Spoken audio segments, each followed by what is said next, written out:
Hello, everyone. Once again, this is Dare to Speak. I want to make something perfectly clear, and it might get some people upset, but then again, I don't care. I have to speak my mind, even if it causes people to get angry and want to debate and stuff like that. But what I've been noticing as I was growing up, and for many years, even lately, like there's more and more, I should say, effort of like, for example, I not too long ago, about 2 days ago, I think it was, that I came across a Christian who was sending out pamphlets, little tiny pamphlets. I was coming from the store and I decided to sit down on this one bench to rest for a while. And then she came up to me and says, would you like to be saved, sir? You know that Jesus died for your sins? Would you like to go to heaven? In my mind, I was like, oh my God, just get away from me. But I politely declined, and I said, I'm sorry, ma'am. I'm an atheist. Yeah, I'm sorry. Go ahead. Just, yeah, I don't care for that. And then she gave me that look, like, like, my God, like I fucking, like I killed her best friend, kind of thing. It's like, where do you think you're gonna go when you die? Do you want to go to hell? The Bible says, and then like, oh my God, miss, I don't care. I'm sorry. I'm sorry. I'm an atheist, please. So she gave me that look again, and says, all right, then I'll pray for you. And then she walked away. And she's just going on, like, trying to pass out as many pamphlets to people as possible, because she thinks, the more people that she tries to share her story with, to share her feelings with about Jesus, is somehow going to save them. Or what, like it's their obligation to convert, but they don't call it converting, they call it saving as many people as possible. That kind of shit. And I could just, I just shook my head and things like that. And then, but the thing about it is, though, in a sense, I wish I kind of regretted not taking the pamphlet so I could show it to you guys, so I can know what church, what church she belongs to or whatever. But I just, out of curiosity, I just decided to pass by this church that was about maybe a block and a half away from where I live, and there was these people there. They were talking, and I just happened to pass through the parking lot. And I just said hello to them, and they said hello, and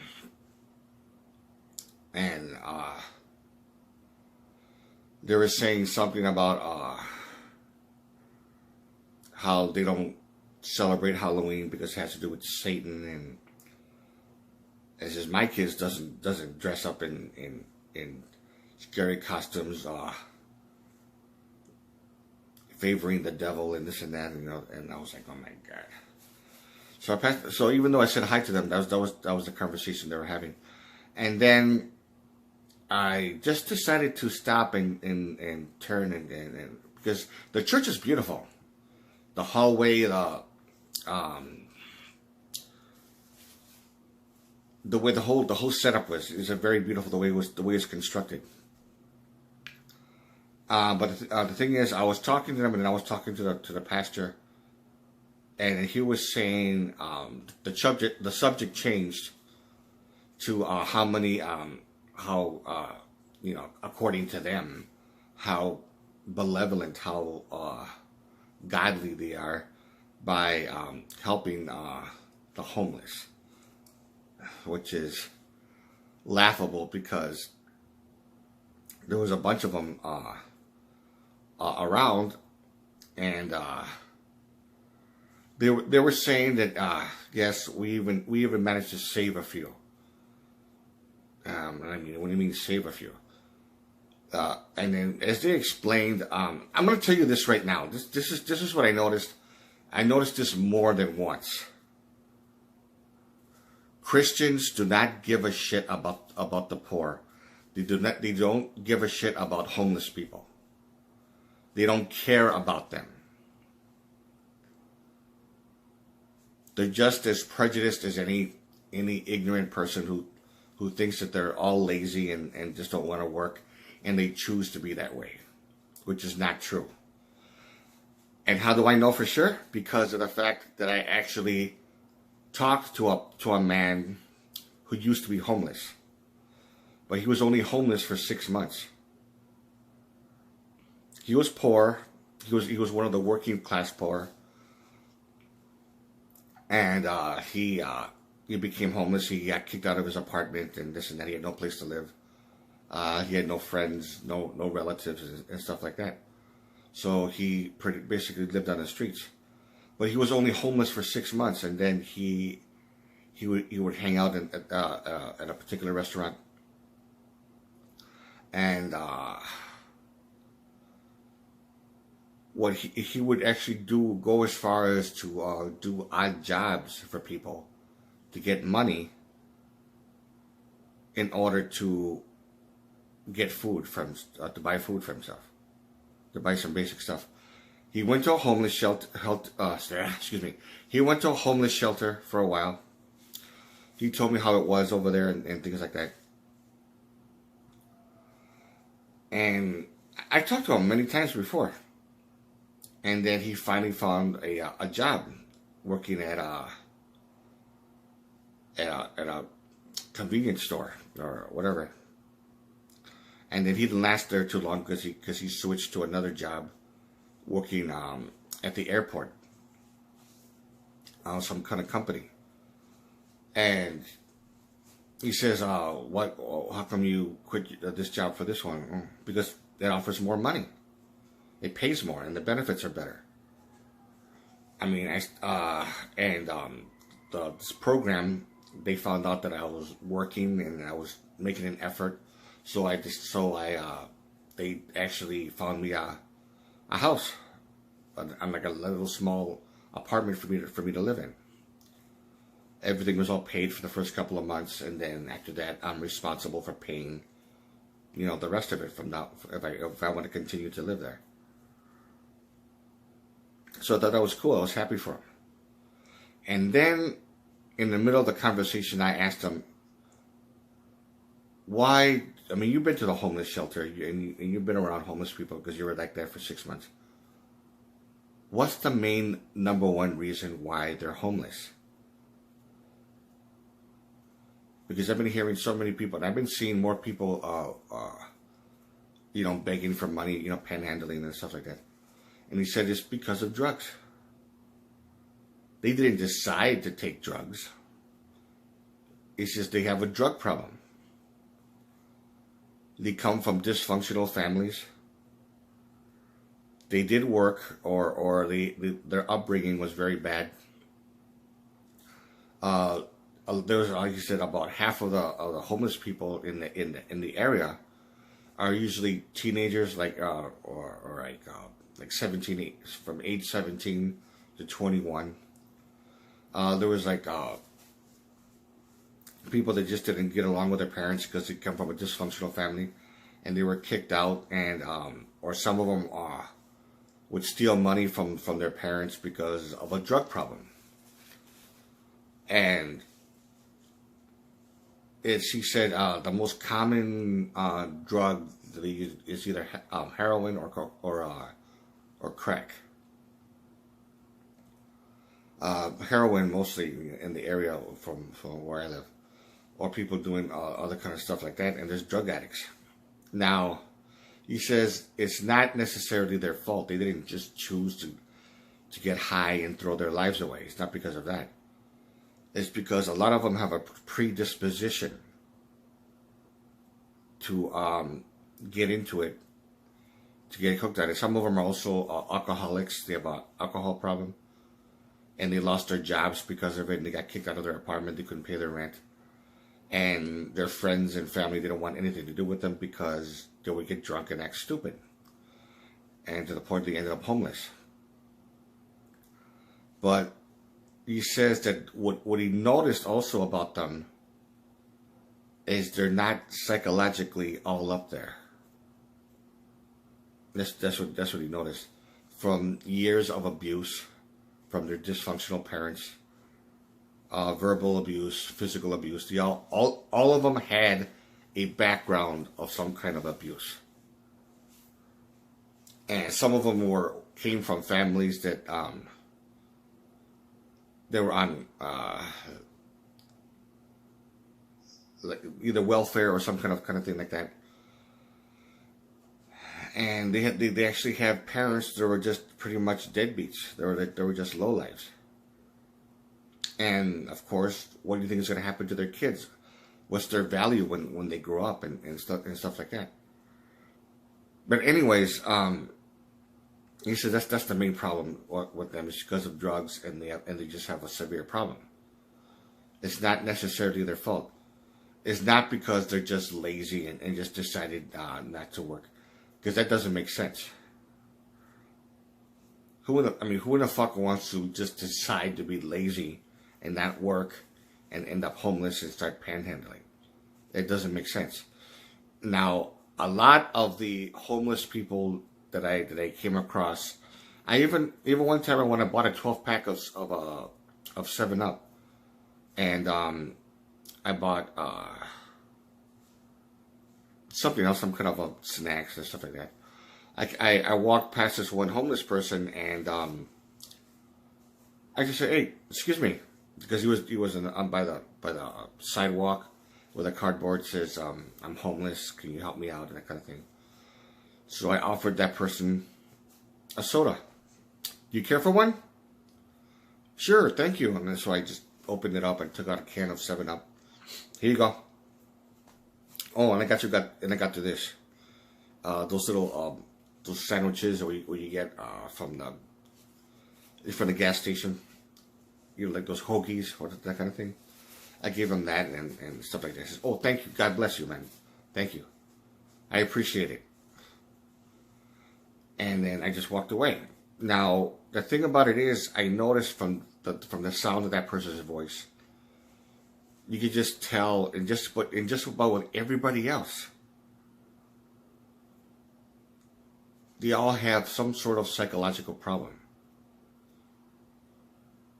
And when people start having so much loathing towards them, this is if you're able to something that I heard about, if you're able to stand around begging people for money for so many hours, you're able to walk around and get a job and pick up garbage or doing something like that kind of thing.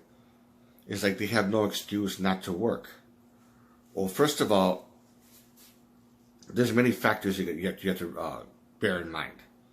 If they're homeless, they need a residence. They can't just get a job and then, because they need to, with no place to live and no phone number to contact them in case something happens to them. So because of that, they get rejected. And there's other issues as well. And again, like I said before, because a lot of them have a history of drug abuse. So nobody wants to hire them because of their drug abuse. And then for someone to say, well, that's their fault, stop taking drugs. Well, first of all, I mean, I don't know what it's like to be a drug addict. I don't know.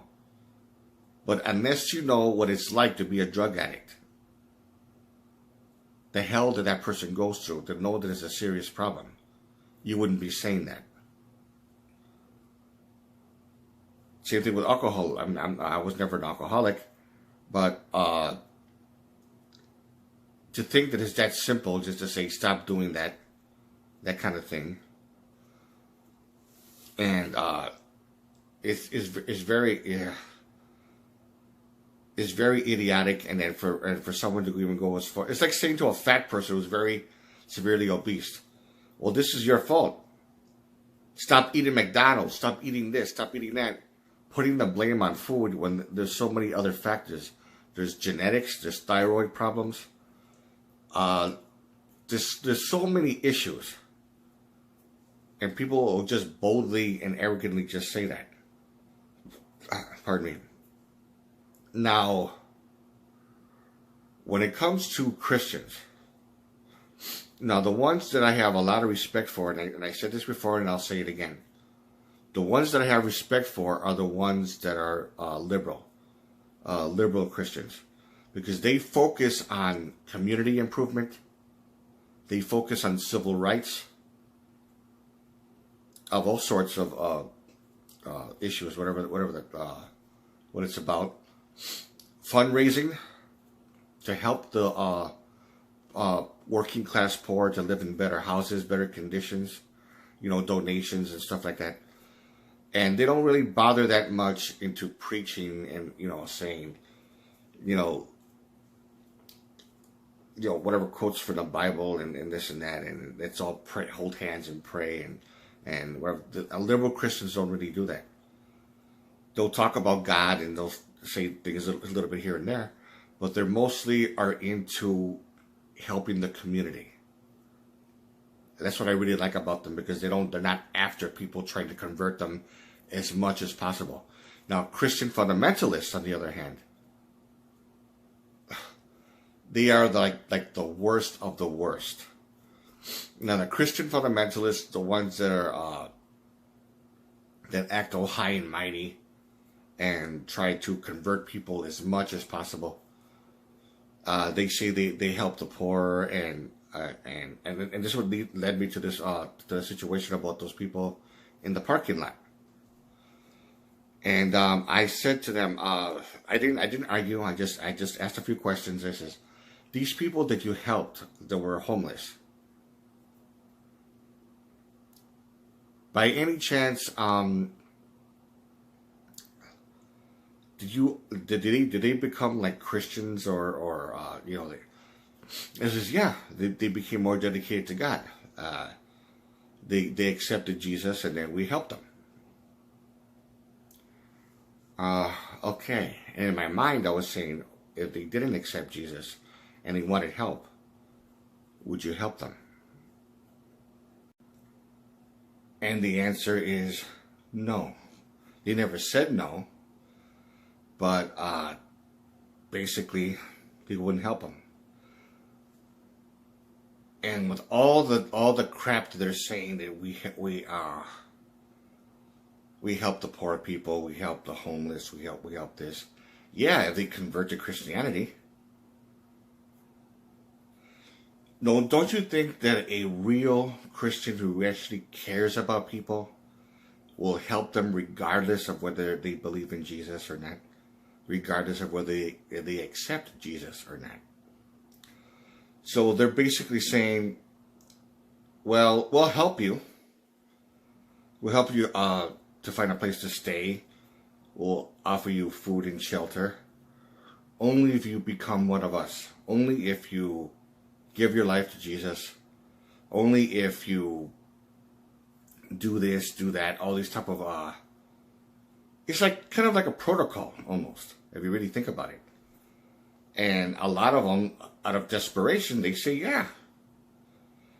And then they end up joining their church or becoming a Christian or a more dedicated Christian or whatever like that. And they're all happy that they're being helped out. They said me go as far as to say that God helped me. And God didn't help you. It was people that had power over you that helped you. That's what it was.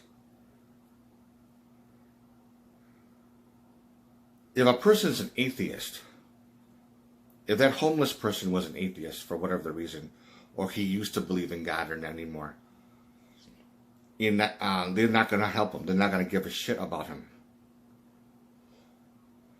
The only reason why they help the poor is for their own agenda, which is to convert more people as possible, because in their mind they believe they need to be saved. So that's the only reason why they so-called care about the homeless. That's the only reason why. How hypocritical. If you like this video, give it a thumbs up. Questions or comments, you know what to do. And this is Dare to Speak. And to all of you, take care.